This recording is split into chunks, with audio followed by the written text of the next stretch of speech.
space for lyrics of defying gravity to the mess of a film Madam Web, here's our list of viral celebrity moments from 2024 they want us to forget about. Now, the Wicked movie is and was a cultural reset, which also gave us a lot of memes, both on and off the screen. While there was drama involving cheating during the filming process, interviews between Ariana Grande and Cynthia Erivo this year have been giving us so much content. From the fact that they cry in almost every interview, we were blessed with the term holding space for the lyrics of Defying Gravity. The clip features journalist Tracy E. Gilchrist, who told Cynthia that people are taking the lyrics of Defying Gravity and really holding space with that and feeling power in that. Cynthia then becomes emotional, saying, "I didn't know that was happening, that's really powerful, that's what I wanted." Cynthia then turns and looks at Ariana, who's there too, and Ariana reaches over and holds Cynthia's finger, seemingly for support.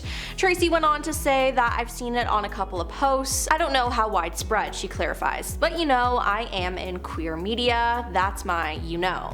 Cynthia then replies, "That's really cool." Now, when this interview was released, it went viral on Twitter. Many seem to be under the impression that neither Cynthia or Ariana really understood what Tracy was saying, and the two movie stars have since confirmed that later in a different interview. But later, Tracy came out and said that she didn't really know what she meant either, and that she was really nervous while interviewing them. So, in the end, no one really knew what anyone else meant, but the term holding space for defying gravity became a meme. Everyone in the interview is happy that people are talking about the interview though, and all I gotta say is that is good, as long as they're still able to hold space for defying gravity, that is. Now, something I no longer want to hold space for in 2025 though is Jennifer Lopez. Now, she has had quite the year, and I honestly never really want to hear about her again. From making an album about how much she loved Ben Affleck, to making a film based on the songs, to making a documentary about them and her and Ben's love, I've had enough. There were so many things that she said this year that just made you want to roll your eyes. In one scene in her documentary, it shows Jennifer looking into a mirror, reminiscing about her childhood. She says, "I like taking my hair out like this. It reminds me like when I was 16 in the Bronx, running up and down the block, crazy little girl who used to be wild and no limits, all dreams." Now, another quote that went viral from her this year was when she said, "My go-to order at the bodega was a ham and cheese on a roll with an orange drink, if you know, you know, and a small bag of chips." But no one knows what the orange drink is though. Then, after putting out all of her projects about how much she loved Ben and that they had the greatest love story, they got divorced. Yep, who didn't see that coming? I mean, the moment they were spotted together, then engaged, and then married, no one thought they'd last. And those people were right. On Tuesday, August 20th, J.Lo filed for divorce at County Superior Court in LA. The official separation date was listed as April 26, as the pair married in Las Vegas in July 2022 after re-sparking their relationship from 2 decades prior. J.Lo waived spousal support and asked the judge to deny Ben support when she filed for divorce. According to documents obtained by Us Weekly, J.Lo filed pro per, meaning by herself without an attorney, and listed their date of separation as April 26, 2024. In addition, she petitioned to drop Affleck from her last name and cited irreconcilable differences for the reason for their split. And then there's J.Lo's involvement with her ex Diddy. All I gotta say is, I don't want to hear any news about her next year. "He was in the Amazon with my mom when she was researching spiders just before she died" was a sentence that was made fun of from the film Madam Web this year. And yes, that movie came out this year. Now, the film wasn't well received by the public and critics, receiving an 11% score on Rotten Tomatoes. Now, I saw the film, and let me just say, 11% is generous. Now, it wasn't just the audience who had a problem with the film, but the actors did too. Sydney Sweeney spoke out about it, but Dakota Johnson, the lead actor, did too. She actually went all out talking about how awful it was. She said, "Unfortunately, I'm not surprised that this has gone down the way it has, but it was definitely an experience for me to make that movie. I've never done anything like that before," and she then doubted that she would ever make a similar kind of movie. But I can't blame her. It was a mess. The script was written poorly and contained so many plot plot holes, and not to mention the awkward sentencing it had, like, he was in the Amazon with my mom when she was researching spiders just before she died.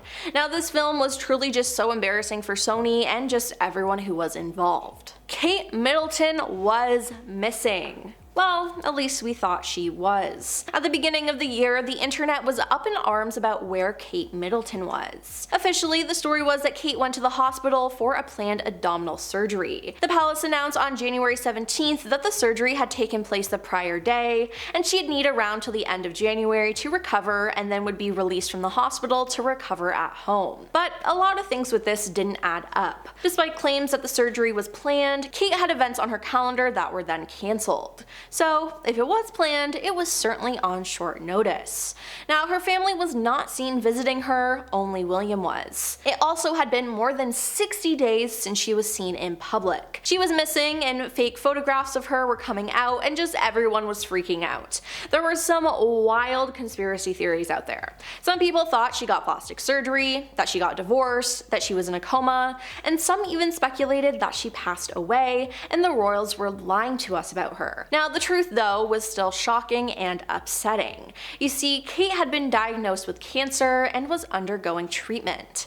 In a video statement, she praised Prince William for being by her side as a great source of comfort and reassurance, as well as the support she's received from the public. We hope that you'll understand that as a family, we now need some time, space, and privacy while I complete my treatment. My work has always brought me a deep sense of joy, and I look forward to being back when I'm able to, but for now, I must focus on making a full recovery, the princess said. And finally, Drake wants us to forget how Kendrick Lamar absolutely wiped the floor with him as they went back and forth with their diss tracks about each other. Now, Kendrick won this hands down, no question. And then the entire internet turned against Drake and started making fun of him. Now, during this feud, it appeared that someone in Drake's team was leaking things to Kendrick, as Kendrick put out Meet the Grams, and the cover art is photos of Drake's belongings, and it was most likely taken from inside his own house. It was filled with receipts and prescription medication, including the weight loss drug Ozempic,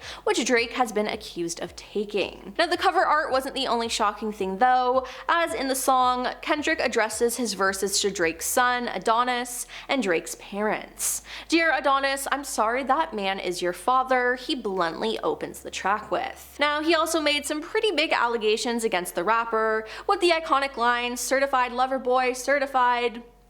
You get it. Now, to make things even worse for Drake, it was announced that Kendrick will be performing at the Super Bowl halftime show in 2025. He'll have the entire world singing about hating Drake and how much of a creep he is.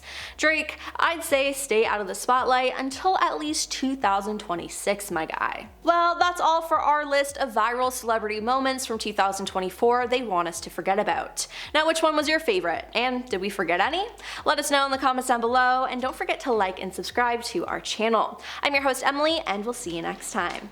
Peace.